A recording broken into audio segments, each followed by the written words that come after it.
What's up, everybody? It's me, E-Man from E-Man's Movie Reviews, and we are back to talk about From. Y'all, this is definitely starting to raise up the stakes. Things are getting crazy. Before we get there, though, I know some of y'all are asking, yo, where can I get me one of those Fromily shirts? Don't you worry, I got you covered. There is a link in the description where you, too, can be a part of the Fromily and get your very own shirt as well. But y'all, we're not here to talk about shirts, okay? We're here to talk about episode 9 of season 2 because things are getting wild. Now, the last time we left off, evil Chris Evans has Donna being held hostage, and Kenny and Boyd have to investigate what the hell is going on with these cicadas that now appear to be in the town. So, now that we got all that together, let's jump right into this episode. Boyd and Kenny enter Reggie's home to find a body on the bed, horribly mutilated. She dead. He said that the victim was talking in her sleep until something cracked inside of her body. Boyd asked him what was said, and he said that she kept repeating some same rhyme that Kenny had heard in his dream. Boyd says that something new is in the town and that it's not safe for people to sleep. Oh, hell no, what? What the hell is going on? Yo, this is crazy. So first, you mean to tell me that it was bad enough that y'all couldn't even go outside at night, but now y'all can't even sleep? Like, at all? Ooh, my goodness. I mean, look, we saw what happened in Kenny's dream, but that was nothing compared to what the hell just happened to that girl in her sleep. Now, I'm really wondering, like, does this nursery rhyme have a more literal meaning, right? Like, you know, the whole they touch, they break, they steal and all that. I'm wondering, does this mean in terms of what it does to someone's body? Like, they touch you, just like with Kenny's arm. They break you, just like, you know, this lady or whatever. And I'm wondering, do they steal your life? Like, I don't know, but y'all let me know what you think. Evil Chris Evans has Donna tied up to the tree. He told her that he followed her to the clinic and saw them with the body of a monster. However, despite her telling him that Boyd killed the monster, he's not believing any of that. He turns to Jim and says that this was all his idea. When Jim tries to free Donna, Evil Evans pulls out a knife on him. That is until Boyd comes in and immediately puts a stop to the shenanigans with his gun. With only minutes left before the sun goes down, Chris Not Evans tosses the keys to the RV, forcing them to have to spend the night right there. Let's go, Boyd! That's what I'm talking about. You put that man in his place. That's what I'm talking about. Now look, I told y'all this Chris Not Evans was going to be a menace. Okay? Dude has been a problem all this time. Woo! Now look, I ain't gonna lie. I thought it was pretty funny, you know, how he tried to accuse Jim of trying to also be in on it. And Jim was like, what are you talking about? I had a whole house fall on top of me, you big dummy. Like, what do you mean I'm in on it? Like, what kind of nonsense is this? Ooh, but I think that just kind of goes to show how unhinged, you know, Evil Evans is at this point. And he just can't even think straight. But let's go back to my man Boyd. Let me tell you something. My man came through in the clutch and I loved it. Listen, if Boyd has to put Buddy down, I'm not going to shed not one tear. Dollar Store Chris Evans has clearly been asking for it all season long. Tabitha and Jade arrive home and get everyone inside. They're worried about Jim having to stay out in the RV. Kenny and Sarah lock themselves inside the sheriff's office. Sarah says that things feel different and wrong, just like when she and Boyd were out in the forest. She mentioned how Boyd said it seemed like this place fed on their fears, and she also recalled how her brother, Nathan, used to be afraid of cicadas. She suggests that it could be possible that the people who die here might have their fears become real in the forest. Whoa, okay, so Sarah is kind of throwing out a pretty interesting theory here, right? I mean, I do think that it's possible because anything is possible in this weird place at this point. I mean, if you were to tell me that something is taking your fears and making them real, okay. I mean, okay, we got monsters coming out at night. We got cicadas out here tearing people from the inside out. Okay. Like, it ain't gonna take that much to make me believe at this point, you know, but I do think we have to kind of really examine if anyone else who has died here, do they also have fears that have become reality? I mean, no one is coming to mind for me right now, so I'm gonna kind of lean towards maybe she's not right. And I'm kind of leaning that way because for one reason, like, what would be the point of taking the fears of someone who's dead? From what we can tell, whatever was torturing Martin and even the monsters of the town, they both take joy in seeing people suffer. So I don't think it would make a lot of sense to make the fears of a dead person a reality for other people, because I don't think it would take a lot to scare other people the same way. But then again, I could be wrong, and again, anything is possible. So y'all let me know, what do you think about Sarah's theory? At the colony house, Reggie tells everyone what happened at his home. The residents are clearly startled by not being able to sleep. Christy and Ellis bring Marielle up to a room to help her recover from her withdrawal symptoms. Ellis is concerned about Fatima's pregnancy, but Christy mentioned that pregnancy is scary and weird no matter what the situation. She also mentioned that Fatima was about 6 to 7 weeks along. Yo, let me tell you something. I'm 110% on Team Ellis right now with this. I'd be scared of this pregnancy too. I don't know if some demon little baby gonna come out of there or not. Like, that is definitely some weird stuff that you should be concerned with, but listen, I'm gonna say this too. You do have my ongoing theory that I've been talking about in terms of, I think this place has a weird effect on people's bodies. You still have Ellis and Ethan, and Jim to a certain extent, kind of healing up very fast. It seems like Boyd might be kind of regressing a little bit with his Parkinson's disease. So I'm really keeping a close eye on Fatima's pregnancy, because look, I think it's not a coincidence that Christy finally gave us some sort of time marking when she said that, Fatima's only about 6 to 7 weeks pregnant. I don't think she's gonna be popping out any babies by the end, by episode 10 or nothing. But I do think that by the time season 3 comes along, I'm not going to be surprised if she already showing, or if, maybe this pregnancy goes real fast. I'm just saying, we got to pay attention to this, because it's definitely going to be not something all that normal, in my opinion. Jade and Tabitha are looking at the pictures that Victor's sister drew. Jade brings up the picture of 2 Civil War soldiers. Tabitha said that those images came from stories from Victor's mom. She then picked up a picture of the lighthouse and said that she believed that the Ashy kids might not be trying to scare her, but rather ask her for some help. Oh my God, finally, these two are doing what the whole dang on town should have been doing. Listen, it is so crazy to me that with everyone in the town for all this time that have been here, y'all knew that Victor has seen and known the most in this town, right?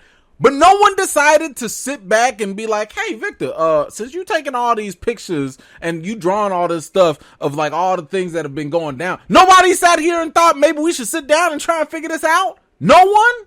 As for the pictures, 2 of them stood out to me. On the bottom left corner, it looked like a drawing of the Dusty Uncooey kids, and the one on the right near Tabitha looked a lot like the monsters coming into someone's house trying to kill them. Or maybe that was, I don't know, Christopher who was going crazy. Either way, keep in mind they didn't have talismans back then, so, it's kind of hard to tell. But you tell me, what did you make of all these drawings? Now, I do think that Tabitha is dead on with her theory right now. Those grimy kids were not trying to hurt her or scare her or anything like that. They literally just stand in place and just go, Uncooey, or whatever. Or maybe try and like reach out to her. So clearly they're not trying to harm her.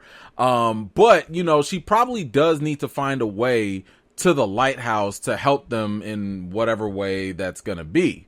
Now, as for her dream, I do recall that there was this one scene that was pretty interesting from season 1. When she was climbing the stairs of the tower, there was a moment where she saw a bunch of years written on the stairs. One of those years was like 1860s or something like that. So for you history buffs, you all know that this is around the time when the Civil War was actually fought. So in some way, shape, or form, this place has a connection with the past. Maybe it's time travel, or maybe there's a weird cycle of events that keeps on happening every so often. Whatever it is, you all let me know what you think, if there is a connection with Tabitha's dream and the Civil War. And by the way, don't forget, Jade also had that same vision. So Something's there, but what do y'all think it could be? Mrs. Lou brings out some board games to help pass the time. Ethan starts to worry about his dad. When Julie talks about the Chromonacle, Ethan was like, look, I don't want to hear nothing about that. Victor said that his mama told him that everything is a story and they get to decide their ending. Well, Ethan basically said, yo mama, and left. Damn, Ethan! Golly, little man got cold-blooded real fast. Oh, yikes. Okay, so I guess it's true that this place definitely maybe corrupts people or brings the worst out of them or something, because man, y'all remember when Ethan was like the nice, cute, innocent, pure-hearted soul in this place? Yeah, not no more. My goodness, boy, Ethan getting mean out here. Woo-wee. But it is kind of interesting also that, you know, Victor seems to maybe have a change of heart. Because remember, Victor used to be like, oh, you know, I don't want to do nothing. No, everybody's going to die. You know, like Victor was out here digging graves. Y'all remember that? Victor was digging graves because he knew what was finna happen. But now, you know, maybe, I don't know, maybe he was just trying to help Ethan feel better by saying that like, oh, it's not going to be that bad. You get to change, you know, your ending or whatever. But I do think that it is also possible that it could just be foreshadowing for us, the audience, in terms of what Victor said, and that, you know, there is probably the possibility that if there is a cycle that happens, if this does keep repeating itself, maybe this is going to be the time where they get to change their story or their ending and have a different outcome. Back at the RV, Chris Flea Market Evans keeps rattling his mouth about his conspiracy theories. Boyd puts him in cuffs and tells him to shut the hell up. Jim wants to hotwire the RV, and Chris Evans Jr. wants to test Boyd one more good time.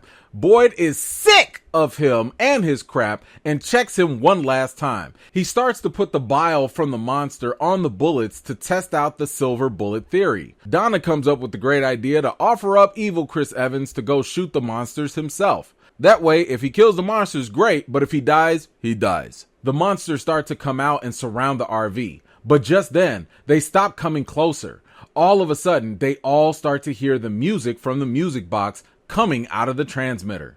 Listen, let me tell you something. I told y'all once, I'll tell y'all again, I am always going to be here for Boyd checking Chris Evans Jr. I love it. I love it. I love it. I cannot get enough of it.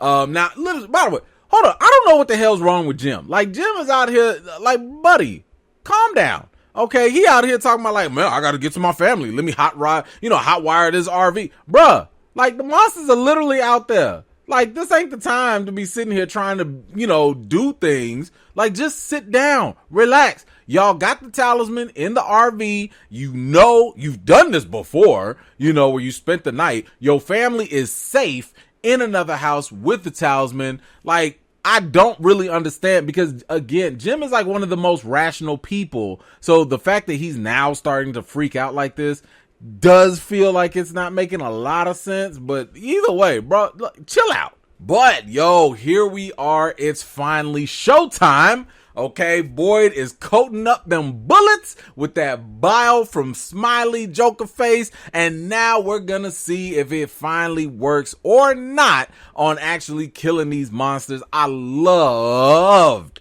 the fact that Donna was offering up Bootleg Evans to go test that out as well. Woo, man, that right there was definitely a wonderful suggestion. But besides, I mean, my man's been all gung-ho about this stuff anyway. You know, he's not afraid of the monsters, even though we all know he is.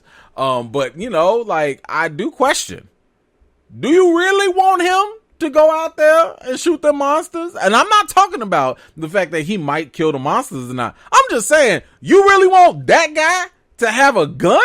Like, the dude that tied you up, the dude that held Jim at knife point, y'all really want to give him a whole gun with some bullets? One thing I would do is I would say, like, look, you can go out there, you can go test that bullet, you only getting one bullet. That's it. After that, come on back into the RV. But that's all I would give him. I would not give this man a full clip because clearly dude is psycho. But we do have to talk about these monsters and the fact that they're like standing at bay outside of the RV like that. Yeah, I don't like that at all, but I do think that this might put some people's theories to rest who had this belief that it was Boyd's blood that was keeping the monsters away and stuff. No, it's not. Like, Boyd's blood, once he gave off those worms or whatever, that was it. Like, I think that was the only thing. And I don't even think the worms itself, you know, in his blood kept the monsters away. Like I said, I thought that Boyd basically just intrigued the monsters to the point where they didn't attack him, and they were more fascinated with the fact that when he put his blood into Smiley, that basically they were like, yo, this is way more interesting, that like this is hurting him versus let's just go get another victim. They can get victims any day, but seeing Joker Face die like that was something new for them. But anyway, I do think that right now we're getting a better indication that whatever, I don't know, evil, whatever thing that is connected with the music, from the music box or whatever, that is what is keeping the monsters at bay. That thing, whether it's worms or whatever, like, again, these were the things that were strong enough to kill the monsters in the first place. And I'm getting the sense that this, I don't know, evil being or presence or whatever, whether it be worms, cicadas, or something else, I'm getting the feeling that this thing is a true apex predator or something like that. And that's why these monsters are like, nah, we're good. We'll wait. At the colony house, Marielle is really starting to panic and freak out as she starts to see and feel different things happening. Christy comes in to try and comfort her, but things are just not looking any better. She tells Christy that it might be time to use the restraints. Over at the sheriff's office, Sarah tries to make small talk with Kenny. She tries to apologize to him, but he doesn't want to hear any of it. She won't let up and says that she's tired of being his monster. Kenny says, cool, no problem. Grab that gun and do whatever you gonna do. Man, when it comes to Marielle, I don't really know if, like, this is all part of the withdrawal, or if maybe she could just actually be getting attacked by, you know, whatever this weird entity could be. I'm starting to think that it's still the withdrawal at this point in the story, but at the same time, who knows?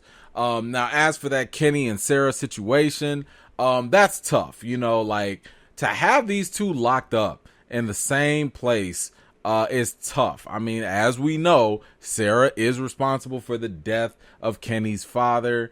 You know, not to mention there was all this cover up and all that. So Kenny has a lot of resentment, you know, towards Sarah. And not to mention, you know, like, Sarah betrayed Kenny's mom, you know, and really hurt Kenny's mom. And Kenny loves his mama, you know. So these are things that, like, really are sticking with Kenny, but at the same time, Sarah is like, you know, again, I don't think that she was really the bad person in this case. I thought that she was really trying to do her best.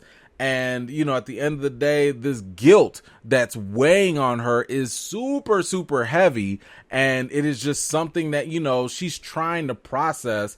And look, she's trying to make amends. She's trying to reconcile.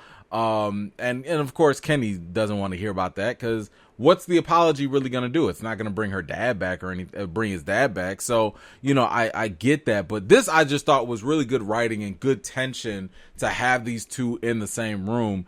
But man, listen, I've been telling y'all for a minute that I've been worried about Sarah, and the fact that, you know, my man Kenny just gave her that easy out just to be like, there you go, like, take that gun, it's right over there. I was worried.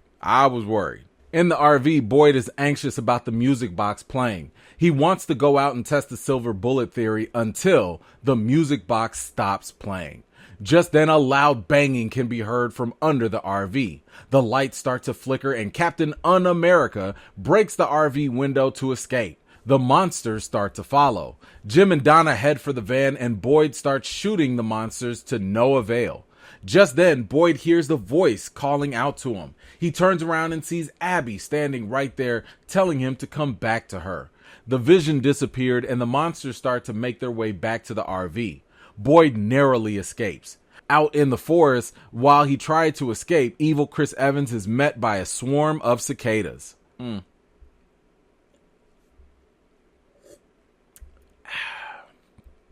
Man, that's gotta suck.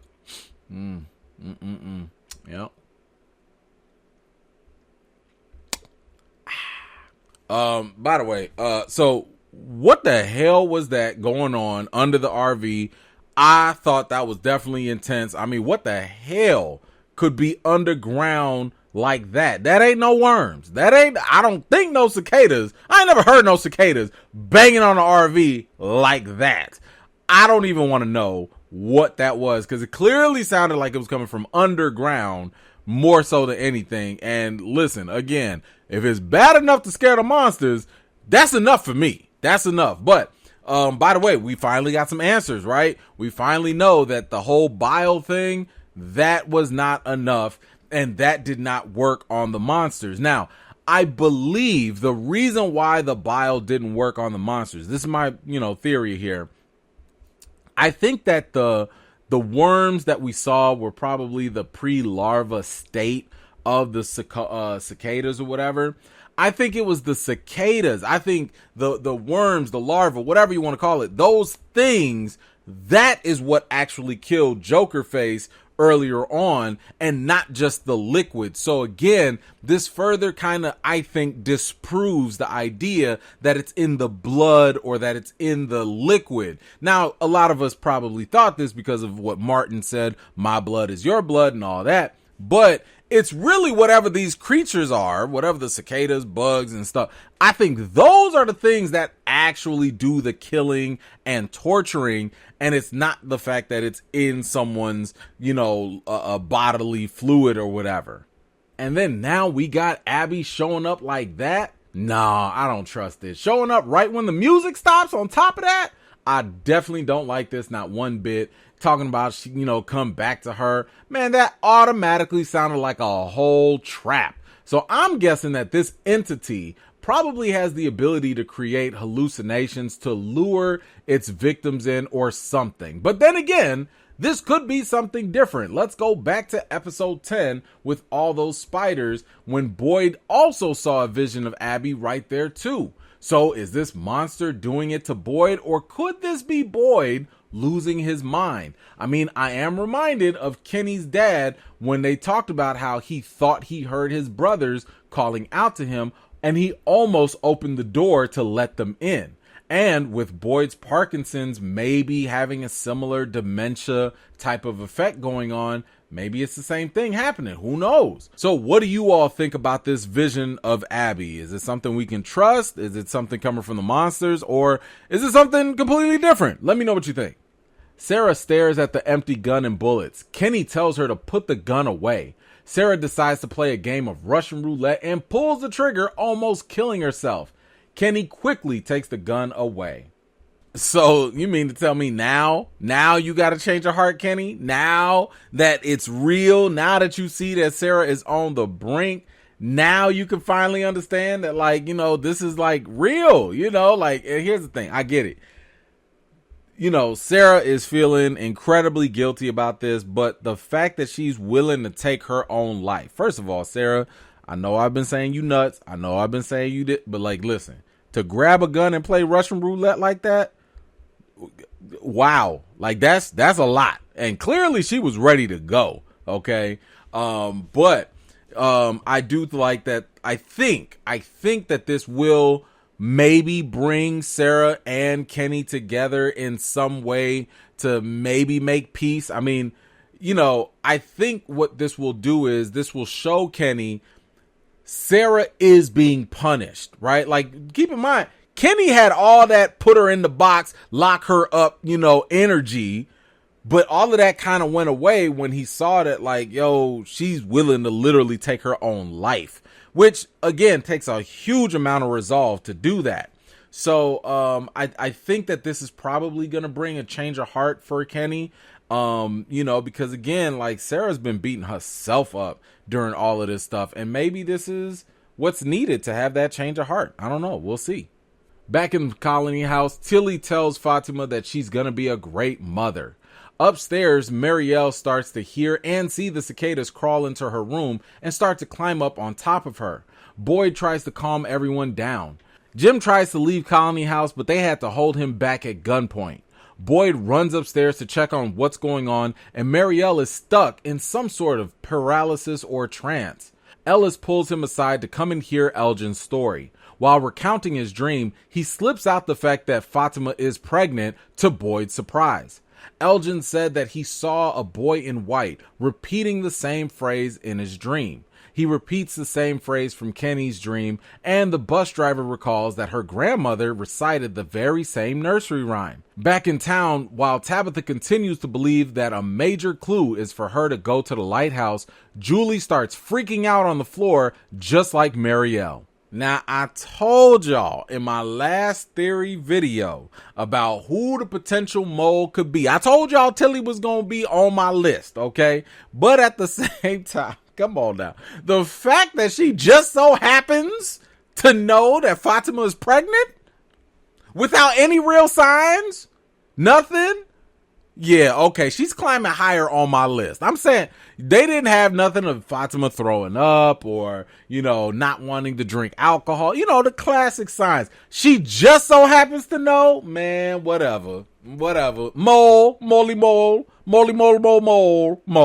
Now, I know this is going to happen eventually, so I'm just going to put it out there right now and beat y'all to the punch. Because I know somebody's going to fix their mouth to sit here and say, y'all saw Tilly learning how to knit from Elgin, right? Yeah, okay. I bet you someone's going to say that basically there's a new theory that Tilly is secretly Elgin and Julie's granddaughter from the future. Or I don't know, whatever, something like that.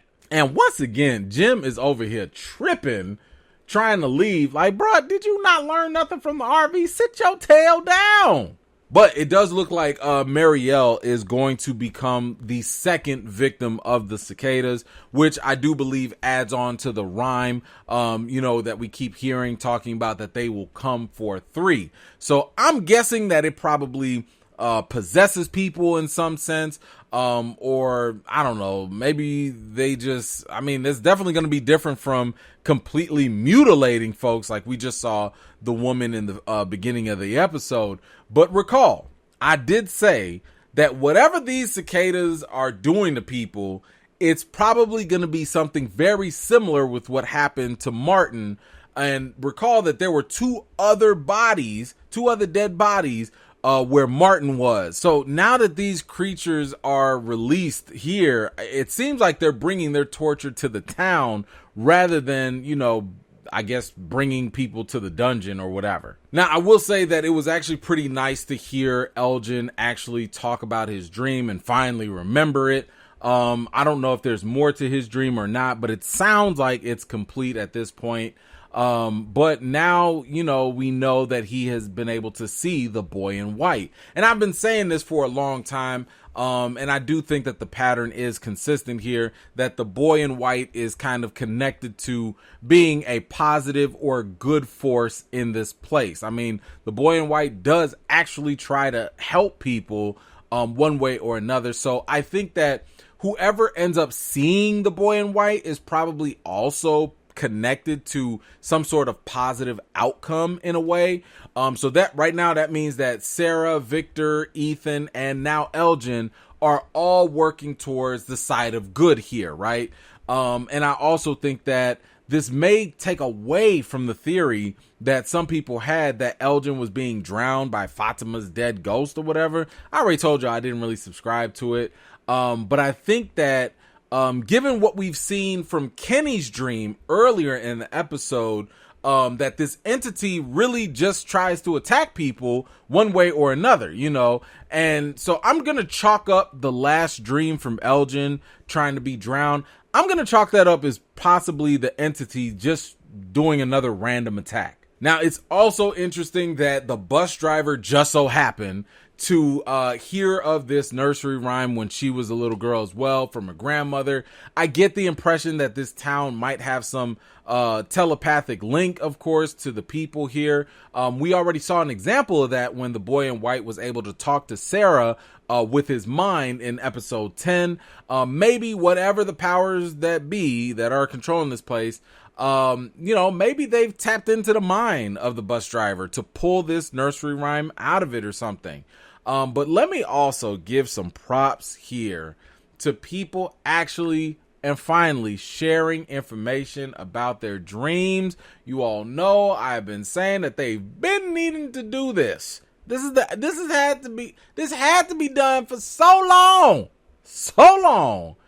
But we still gonna need them town meetings. We still gonna need all them, and we gonna need them daily, on the hour, town meetings every single time. But, ooh, man, it looks like, to wrap things up, it looks like Julie is going to be the third victim on the list with this deadly nursery rhyme or whatever. And the crazy thing is, everyone has been so afraid of not going to sleep or whatever because they thought this thing would attack them in their dreams. However, whatever this entity is, it's attacking people whether you sleep or not.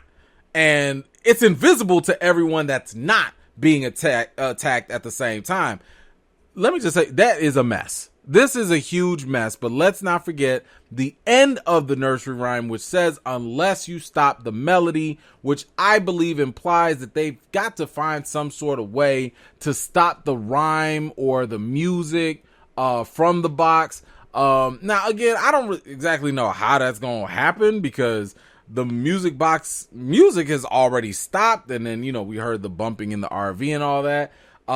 So, I mean, and on top of that, the music plays from different places. We saw the music playing from the transmitter and it wasn't coming from the music box. So how can it be stopped? What, how do you do that? But anyway, y'all let me know, what do you think and how they're going to be able to stop this, what they're going to have to do moving forward. Anyway, that's all I got for this episode. Let's get to the rating. I think that when it comes to the rating for episode 9, I think I'm going to have to give it an 8 out of 10. I did like this episode. They did raise the stakes a lot higher.